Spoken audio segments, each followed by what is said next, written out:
Harper Audio presents The Secret Life of the Mind by Mariano Sigman, read by Peter Noble. Introduction.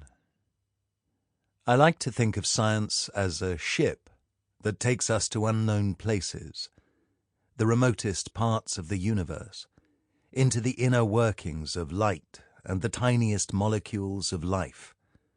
This ship has instruments, telescopes, and microscopes, which make visible what was once invisible. But science is also the route itself, the binnacle, the chart leading us towards the unknown.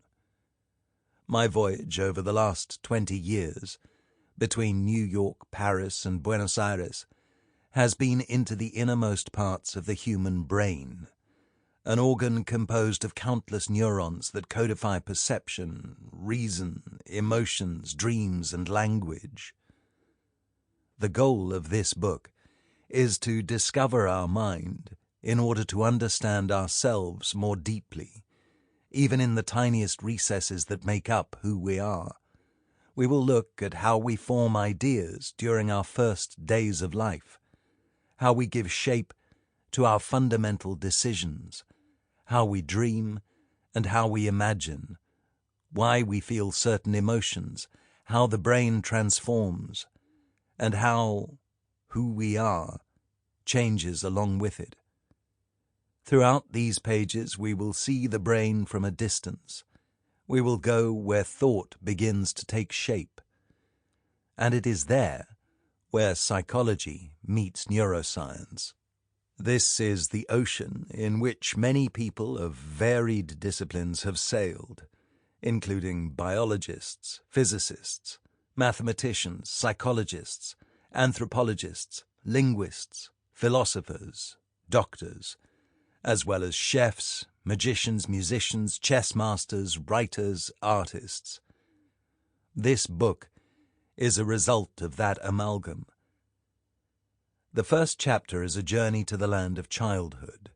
We will hear that the brain is already prepared for language long before we begin to speak, that bilingualism helps us to think, and that early on we form notions of what is good and what is fair, and about cooperation and competition, that later affect how we relate to ourselves and others. This early intuitive thinking leaves lasting traces on the way we reason and decide.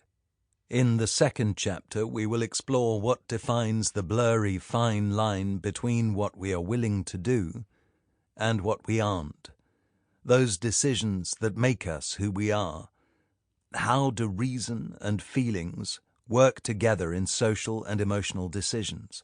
What makes us trust others and ourselves? We will discover that small differences in decision-making brain circuits can drastically change our way of deciding, from the simplest decisions to the most profound and sophisticated ones that define us as social beings.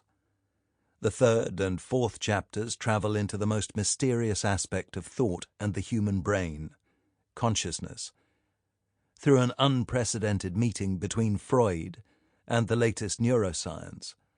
What is the unconscious, and how does it control us? We will see that we can read and decipher thoughts by decoding patterns of brain activity even in vegetative patients who have no other way to express themselves. And who is it that awakens when consciousness awakens? We will see the first sketches of how we can now record our dreams and visualize them within some sort of oniric planetarium, and explore the fauna of different states of consciousness, like lucid dreams and thinking under the effects of marijuana or hallucinogenic drugs. The last two chapters cover questions of how the brain learns in different circumstances, from everyday life to formal education. For example, is it true that learning a new language is much harder for an adult than for a child? We will take a journey into the history of learning, looking at effort and ability, the drastic transformation that takes place in the brain when we learn to read, and the brain's predisposition to change. This book outlines how all this knowledge can be used responsibly. Sample complete. Ready to continue?